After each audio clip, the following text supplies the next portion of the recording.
Good morning friends.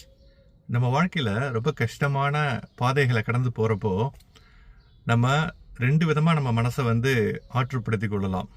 நமக்கு நாமளே ஆறுதல் சொல்லிக்கலாம். எப்படி? கண்டிப்பாக ஆறுதல் மட்டும் இல்லைங்க, அதுதான் உண்மையும் கூட, யதார்த்தமும் கூட. எப்படின்னா, இதுவும் கடந்து போகும். எந்த ஒரு சூழ்நிலையும் யாருடைய வாழ்க்கையிலும் நிரந்தரம் இல்லை. நிரந்தரம்னு ஒரு சுச்சுவேஷன் யாரோட வாழ்க்கையிலும் எந்த ஒரு விஷயமும் கிடையாது. எல்லா விஷயமும், அது மிக சந்தோஷமான விஷயமாக இருந்தாலும் சரி, மிகவும் துக்கமான, மிகவும் கஷ்டமான விஷயமான இருந்தாலும் சரி, அந்த விஷயம் நம்ம வாழ்க்கையில் கடந்து போய்கிட்டே இருக்கும். வாழ்க்கையை சுழற்சியின் அடிப்படையில் தான் செயல்படுது. நல்ல விஷயங்களும் கெட்ட விஷயங்களும் மாறி மாறி நம்ம வாழ்க்கையில் பண்படுத்துது. அதுதான் வாழ்க்கையினுடைய நியதி, இந்த பிரபஞ்சத்தினுடைய தவிர்க்க முடியாத ஒரு விதி. அப்படி இருக்கிறப்போ நம்ம கஷ்டம் எதனால் நம்ம ரொம்ப விரக்தி ஆகிறோம்னா, முக்கியமாக நமக்கு வந்திருக்கிற இந்த கஷ்டம் நம்ம கூட இப்படியே தங்கிடும். இந்த தங்குற இந்த கஷ்டம் நம்மளை விட்டு போகவே போகாது அப்படிங்கிற ஒரு எண்ணம் நம்ம மனசில் ஆழமாக, அது ஹியூமன் டெண்டன்சி, மனித இயல்பு. அந்த இயல்பை அடித்து சுக்குநூறாக்கி ஓட வைக்கணும்.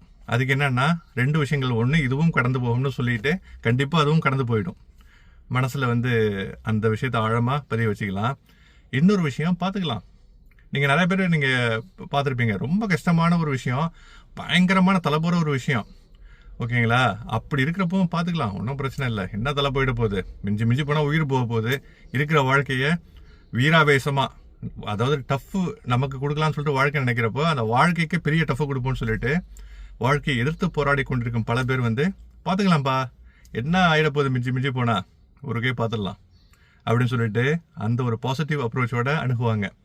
அவர்களும் அது வாழ்க்கையினுடைய யதார்த்தத்தை உணர்ந்தவர்கள் அல்லது உணர முயற்சி பண்ணுபவர்கள். இப்போ நான் சொல்கிறது எல்லாமே ரொம்ப ஈஸியாக இருக்கலாம் சொல்கிறதுக்கு. நீங்கள் என்ன சொல்லிட்டு போயிடுவீங்க. உண்மையான சுச்சுவேஷனில் நீங்கள் இருந்து பாருங்க எவ்வளோ கஷ்டம்னு. கண்டிப்பாக அதை நான் ஒத்துக்கிறேன். அந்த சுச்சுவேஷனில் இருக்கிறப்போ இப்படி தான் தோணாது. ஆனால் நான் இந்த மாதிரி சொல்கிற மாதிரி முயற்சி பண்ணால் கூட போதும். ஜஸ்ட்டு பார்த்துக்கலாம், இதுவும் கடந்து போகும், பார்த்துக்கலாம்ப்பா சொல்ல முயற்சி பண்ணி பாருங்க, அதன்படி நடந்துக்க முயற்சி பண்ணி பாருங்க. நம்ம மனதினுடைய அந்த தாட்ஸ், அந்த சிந்தனை சுழற்சியை பார்த்துக்கலாம், எல்லாமே கடந்து போயிடும், கண்டிப்பாக ஒரு நல்ல விஷயம் காத்துக்கிட்டு இருக்கு அப்படின்னு சொல்லிட்டு நினச்சி பாருங்க. கண்டிப்பாக அத்தகைய மாற்றங்கள், அதாவது உண்மையாகவே வாழ்க்கையில் வந்துக்கிட்டு இருக்கு. நம்ம மாற்ற வேண்டியது நம்மளுடைய சிந்தனை சுழற்சியை மட்டும்தான். இந்த சிந்தனை சுழற்சியை மாற்றிட்டோன்னா நமக்கு உள்ள விரக்தி வராமல் இருக்கும். வருகின்ற அந்த நல்ல விஷயங்கள் கூடிய சீக்கிரமே வந்துடும். கொஞ்சம் டிலே ஆனது கூட சீக்கிரமே வந்துடும். நம்மளுடைய இந்த தாட் ப்ராசஸ், ஆட்டிடியூட், நம்மளுடைய இந்த சிந்தனை சுழற்சி பாசிட்டிவாக, ஆப்டிமிஸ்டிக்காக இருக்கிறப்போ, நேர்மறையான சிந்தனை சுழற்சி இருக்கிறப்போ. நீங்கள் என்ன நினைக்கிறீங்க? தேங்க்யூ கைஸ் ஃபார் வாட்சிங். Have a fantastic and pleasant day ahead.